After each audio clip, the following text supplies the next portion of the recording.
Hello everyone, welcome back to the video lecture series on the subject English for Skill Enhancement.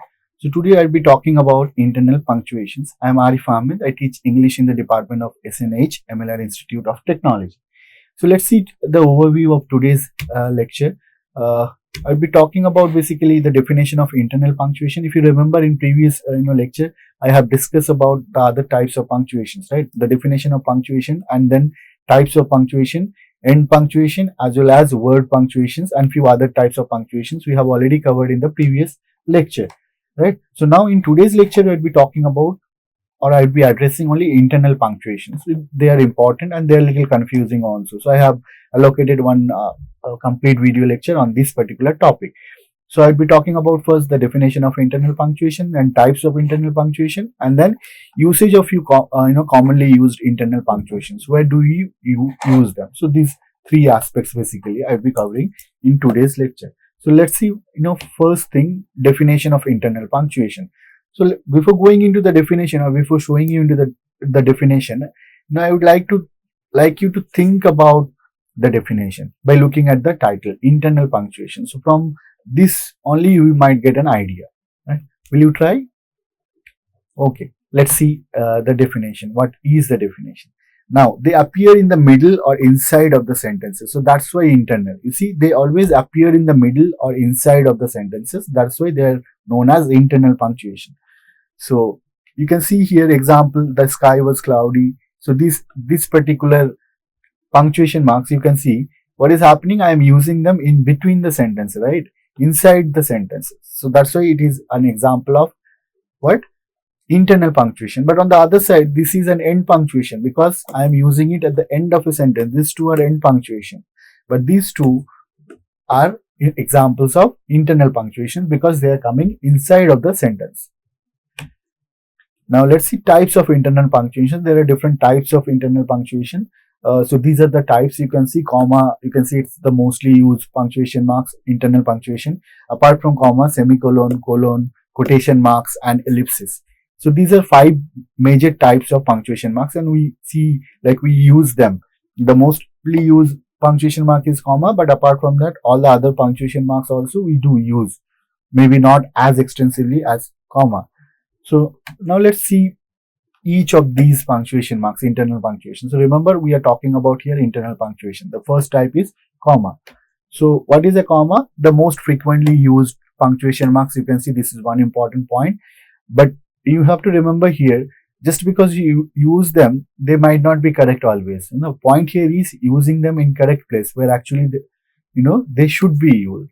It's not like whenever we feel we can just put a comma. No, they have particular instances where only they are supposed to be used. So it's mostly frequently used punctuation marks and punctuation which provides a slight pause in a sentence. So this pause might not be as lengthy as a full stop, but nonetheless it is also a pause. Right, now let's see usage of comma. Where do we use them? So it is used to separate more than 2 words of the same class. So if you are talking about more than 2 words of same class, we separate them, right, with what? This comma. So Ranit is rich, brave and honest. So you can see rich, brave and honest. These are words of same class. So we are separating them with comma. So this is the first usage. Then after an adverbial clause or phrase. So if you are talking about an adverb or adverbial phrase or clause, then also we are supposed to put a comma. So you can see the sentence, after we attended the party, we left for Mumbai. So this is actually adverbial clause. Now why adverbial clause? Because this is working, this entire clause is working as an adverb.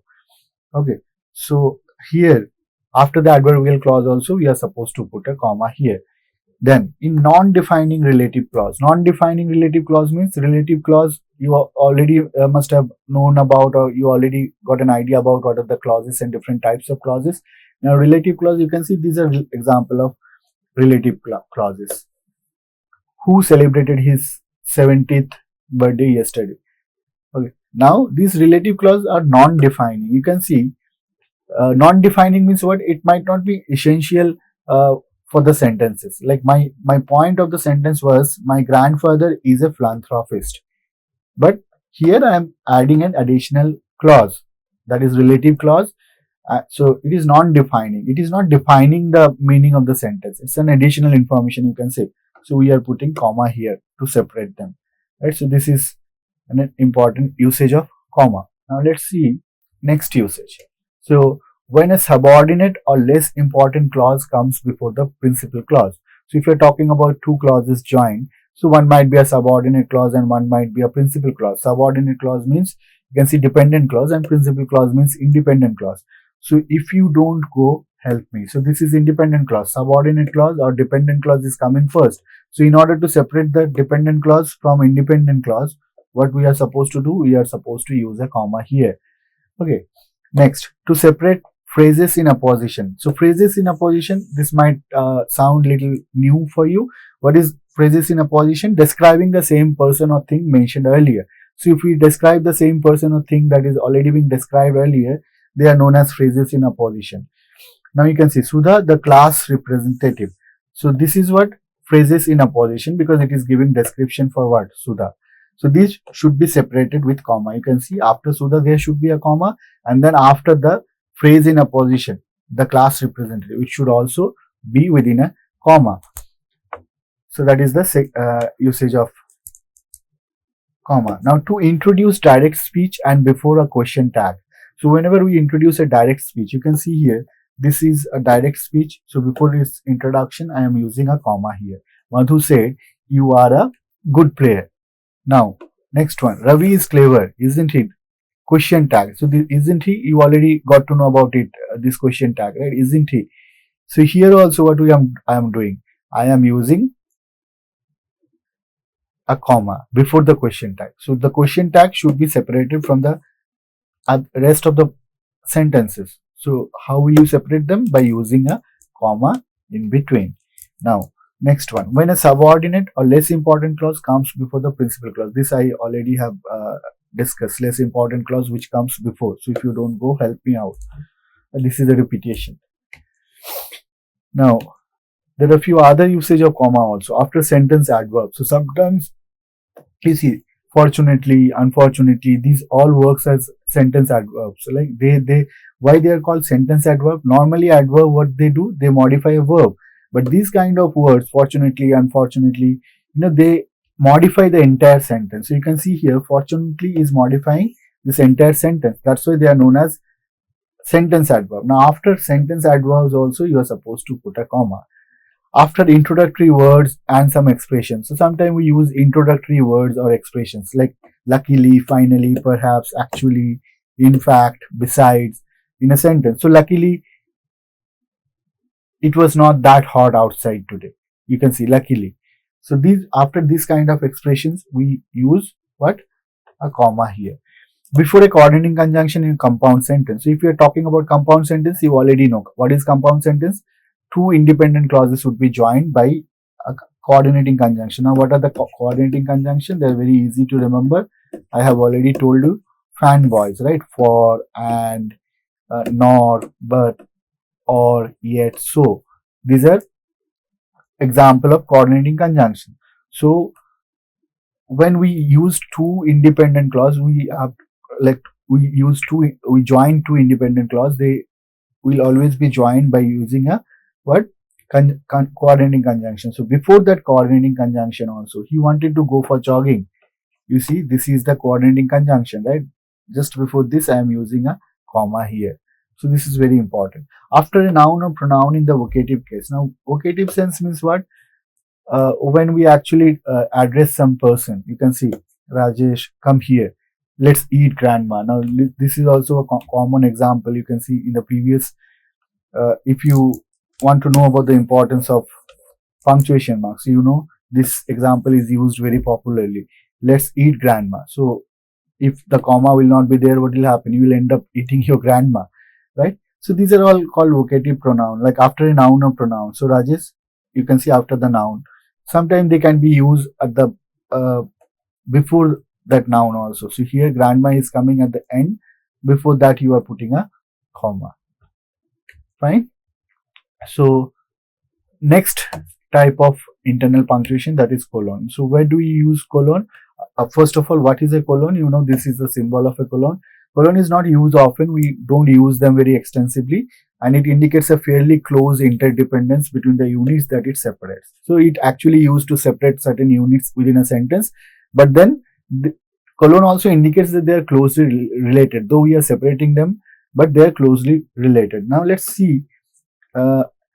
One thing you have to remember: the sentence before the colon should be complete in itself, not a sentence fragment.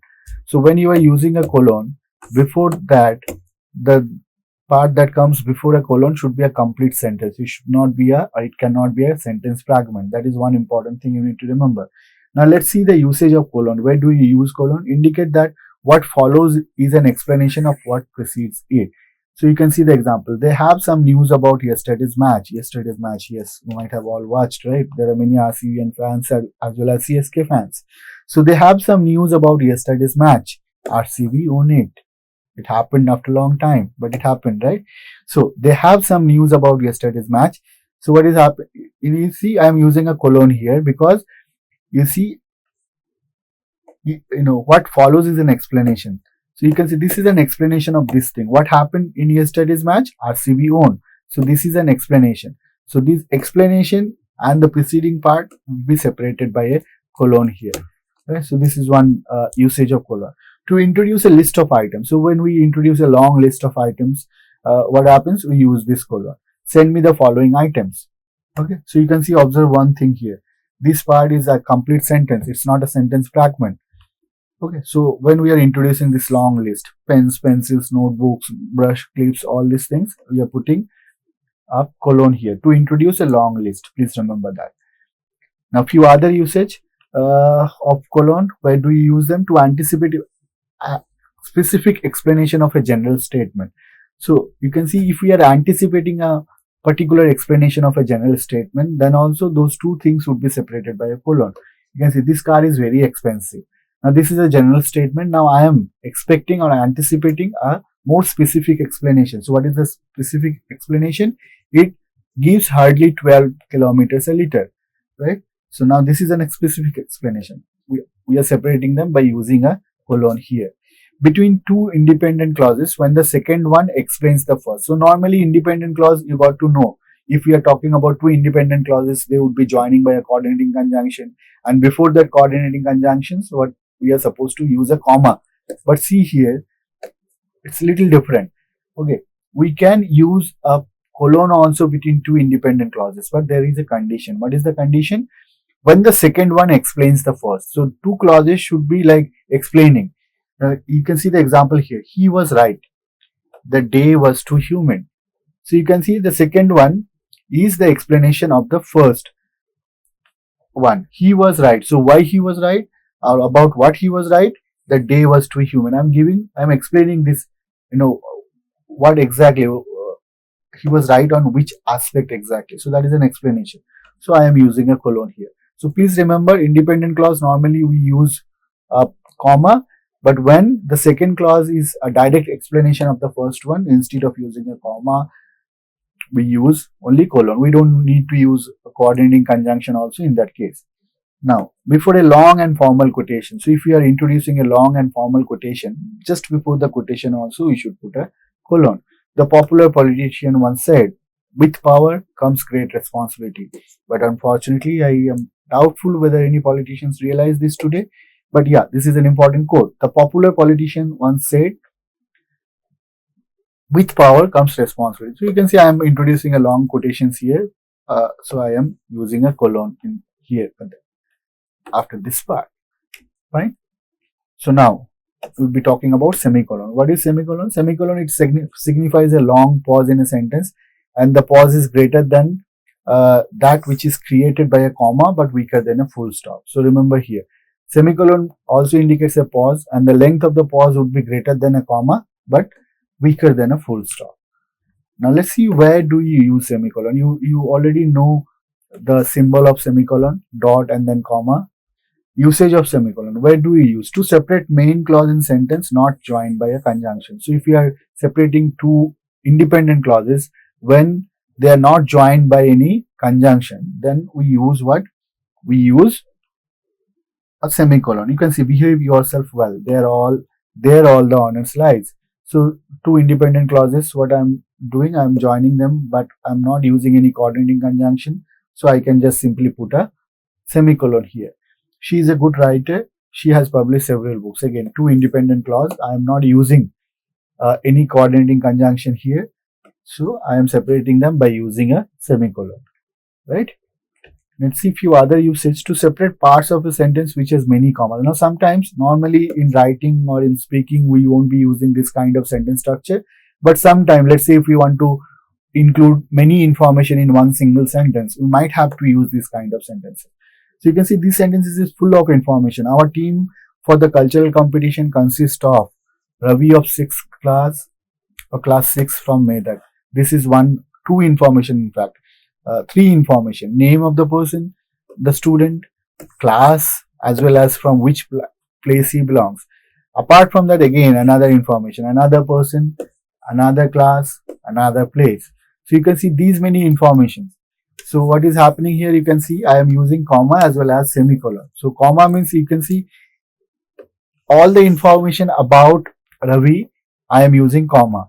Like to separate those information, I am using comma because they are about one student, Ravi. Ravi of class 6 from Medak.